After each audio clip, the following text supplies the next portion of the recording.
Friends, कैसे हो? तो मैं हूं विशाल और आप देख रहे हैं विशाल इलेक्ट्रिक एंड इलेक्ट्रॉनिक्स। तो दोस्तों, आज मैं एक नया वीडियो लेके आया हूं। तो आज क्या है, तो आज है ये जो सारेगामा कारवान का जो ये जो मिनी ब्लूटूथ स्पीकर होता है, तो इसको आप कैसे रिपेयर कर सकते हैं। तो इसको मैं खोल के दिखाऊंगा कैसे रिपेयर होगा। और इसका एक प्रॉब्लम है कि इसका जो बैटरी है, ये बैटरी फूल चुका है। तो इसका बैटरी कहाँ पर अगर मिलेगा तो कितना रुपए में मिलता है, मतलब कितना प्राइस है इसका बैटरी, और अगर बैटरी नहीं मिलता तो क्या करेंगे। तो सब कुछ इस वाले वीडियो के अंदर ही है। तो प्लीज़ वीडियो को एंड तक देखते रहिए दोस्तों। तो मैं ये वीडियो फिर से शुरू करता हूँ इस वाले इंट्रो के बाद।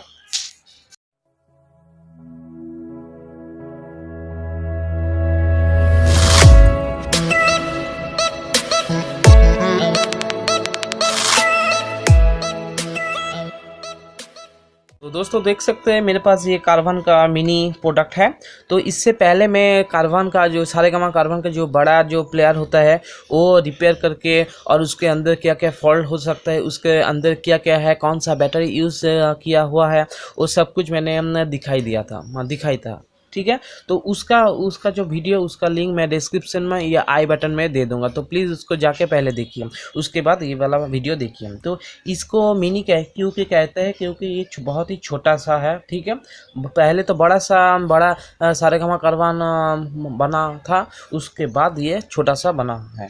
तो पहले आप देख सकते हैं कहाँ से इसको खोलना है। तो लेजेंड जहाँ पर लिखा हुआ है, ठीक है, वहाँ पर ये जो जाली जैसा कुछ दिख रहा है, तो इसको पहले स्क्रू ड्राइवर से यहाँ से ऐसे ऐसे करके थोड़ा सा करके उठाना पड़ेगा। उठाने के बाद इसको तो मैंने खोल के ही रखा, तो उसका उठाने के बाद ये उठ जाएगा। उसके बाद आपको ये कपड़ा दिखाई देगा। ये कपड़ा क्यों है? क्योंकि जिससे स्पीकर के ऊपर कोई भी डस्ट नहीं बैठ सकता, इसलिए। ठीक है। उसके बाद आपको यहाँ पर 4 स्क्रू देख सकते हैं, 1 2 3 4। ये 4 स्क्रू को खोलना पड़ेगा। और यहाँ पर कोई स्क्रू नहीं है दोस्तों, यहाँ पर एक एलईडी लगा हुआ है। ठीक है। उसके बाद जब खोलेंगे सब स्क्रू, तो ये पीछे से खुलता है, पीछे से ये ऐसे खुल जाएगा, ये देखो। और ये क्या है? ये है एंटेना का, जो यहाँ पर जो एंटेना ये खुलता है, ये एंटेना का ये वायर है। ठीक है। खोलने के बाद आप देख सकते हैं इसके अंदर बैटरी नहीं है। तो बैटरी मैंने पहले ही निकल के रखा हूँ। तो ये वाला जो बैटरी है, देखिए, ये 800 mAh का बैटरी है। तो ये बैटरी आप देख सकते हैं पूरी तरह से फूल चुका है और ख़राब भी हो चुका है। इसको आप यहाँ पर और लगा नहीं सकते। ठीक है। तो इसको अगर मैं बाज़ार गया था तो वहाँ पर मुझे 190 का एक बैटरी मिलता है। ये वाला सेम बैटरी 190 का पड़ता है। और उसका वारंटी गारंटी कुछ भी नहीं है। अगर आप दुकान से खरीद के लाते हैं दुकान घर में, उसके बाद इसका आप कोई भी फॉल्ट अगर बैटरी में निकल जाता है और चार्ज नहीं हो रहा है आपका बैटरी, नया बैटरी, तो आप इसको दुकान में रिटर्न नहीं कर सकते हैं। तो इसलिए मैं क्या बता रहा हूँ, तो आपको ये सेम बैटरी खरीदने का कोई भी ज़रूरत नहीं है।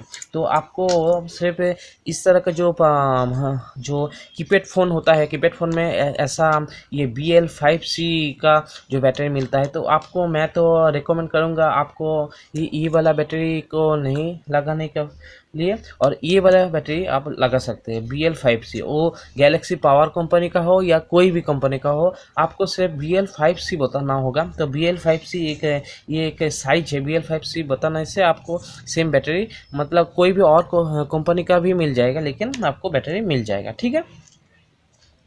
तो ये वाला बैटरी भी बहुत अच्छा है। तो इससे पहले भी मैं कारवान में ये वाला बैटरी लगा चुका था।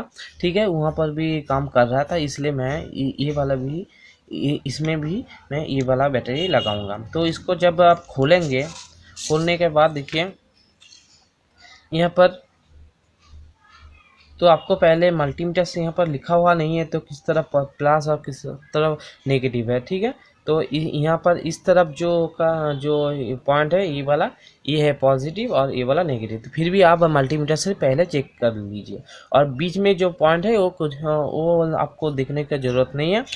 और ये यहाँ पर देखिए, यहाँ पर जैक लगा हुआ था, ये वाला जैक।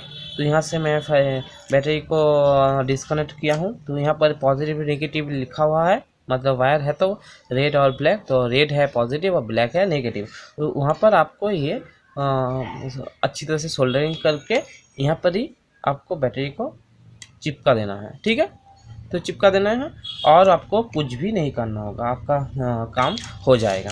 ठीक है, तो इसमें और क्या क्या फॉल्ट आता है देखिए। इसमें एक फॉल्ट आता है कि आप इसको चार्ज दे रहे हैं लेकिन यहाँ पर बाजू में जो एलईडी है, चार्जिंग एलईडी, ये काम नहीं कर रहा है। इसका मतलब आपका जो चार्जिंग का पोर्ट है ये ख़राब है।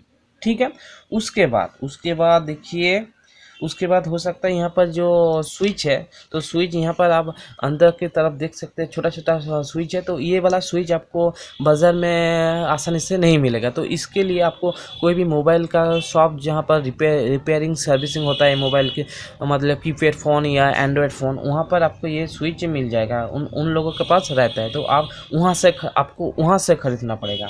उसके बाद आपका ये जो यहाँ पर जो अब हेडफोन का जो जैक लगाने के लिए दिया हुआ है, तो इसको आप जब लगा रहे तो आपको हेडफोन में कुछ भी सुनाई नहीं दे रहा। इसका हो सकता है कि इसका जो चार्जिंग मतलब हेडफोन का जो बेस है लगा हुआ है, तो ये हो सकता है इसका जगह सोल्डरिंग वहाँ से हट चुका है, इसलिए ये काम नहीं कर रहा है। ठीक है, और इसका जो यहाँ पर जो इस तरफ का भी जो मोड है सारेगामा एफएम ब्लूटूथ, तो इसको जब आप एफएम मतलब सारेगामा कर रहे हैं तो नहीं आ रहा है। इसका मतलब हो सकता है इसका जो स्विच है, स्विच का प्रॉब्लम है। तो स्विच को निकालने के लिए क्या करना पड़ेगा आपको, तो यहाँ से पूरा बोर्ड को ही आपको निकालना होगा। ठीक है, तो यहाँ से ये जो रिबन जैसा आपको दिख रहा है, तो ये रिबन क्या है, इसके अंदर वायर है। ठीक है, तो वायर को आपको छेड़खानी नहीं करना होगा। तो यहाँ पर एक जैक लगा हुआ है, देखिए यहाँ पर जैक लगा हुआ है। इसका जो ब्लैक कलर का पोर्शन है, इसको थोड़ा सा ऊपर करने से ये जो रिबन है ये ऊपर की तरफ हो जाएगा और ये रिबन बाहर आ जाएगा। उसके बाद आप यहाँ पर जितना भी स्क्रू आप देख सकते हैं, आपको सारी खोलना होगा और उसके बाद ही ये निकलेगा। और सिर्फ अगर सर्किट को बाहर निकलना चाहते हैं तो सर्किट कहीं पर भी इसका स्क्रू नहीं, तो इसको थोड़ा सा ऐसे करके उठाने से ही ये उठ जाएगा। ठीक है, तो इसका स्विच को मैं बता दिया क्या क्या फॉल्ट आ सकता है। ये ऊपर की तरफ स्विच भी मैं बता चुका हूँ। और उसके बाद तो आपको अगर एंटीना अगर चेंज करना हो, एंटीना ख़राब हो चुका है, तो एंटीना के लिए आपको यहाँ से एंटीना का चेंज करने के लिए आपको यहाँ पर जो स्क्रू है इसको खोलना पड़ेगा, तो तभी ये बाहर निकल आएगा। ठीक है दोस्तों, और इसमें और एक चीज़ है कि आपका अगर स्पीकर ये फट चुका है या ख़राब हो चुका है, तो इसको आप कैसे निकलने के लिए आपको अंदर की तरफ यहाँ पर देखिए, यहाँ पर ये जो मतलब ये जो प्लास्टिक है इसको ही बाहर निकलना होगा।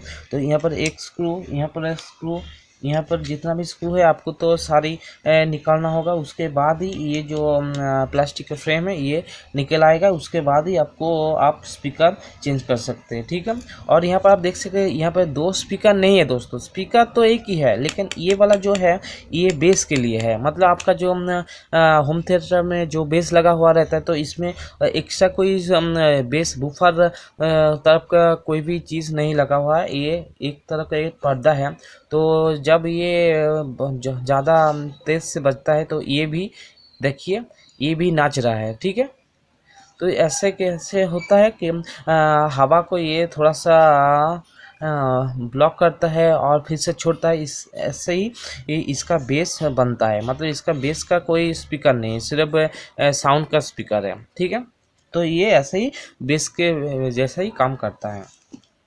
उसके बाद और इसमें और थोड़ा कुछ नहीं है। और एक चीज़ है कि आपका यूएसबी आप जब लगा रहे तो इसमें कोई भी गाना नहीं बज रहा है यूएसबी से। तो यूएसबी से गाना नहीं बज रहा है तो इसका फॉल्ट हो सकता है। तो इसका जो पीछे आप जब इसको मैं दिखा देता हूँ, तो आप जब तो देखिए यहाँ से जो पॉइंट है यहाँ पर है बेस के पीछे जो 4 पॉइंट है, देखिए यहाँ पर 1 2 3 4, ये जो बेस का जो पॉइंट है, तो ये हो सकता है इसका सोल्डरिंग उठ गया है या डी सोल्डरिंग हो चुका है, और या हो सकता है सोल्डरिंग थोड़ा सा घटिया है। तो इसके लिए इसको फिर से एक बार सोल्डरिंग करके देखिए। अगर सोल्डरिंग करके हो जाता है तो ठीक है, अगर नहीं हो जाता तो इसका यूएसबी बेस बाज़ार में मिलता है, इसको आप चेंज कर सकते हैं। ठीक है, और आप एक चीज़ देख सकते हैं कि यहाँ पर एक छोटा सा स्विच दिया हुआ रहता है। तो ये स्विच क्या है?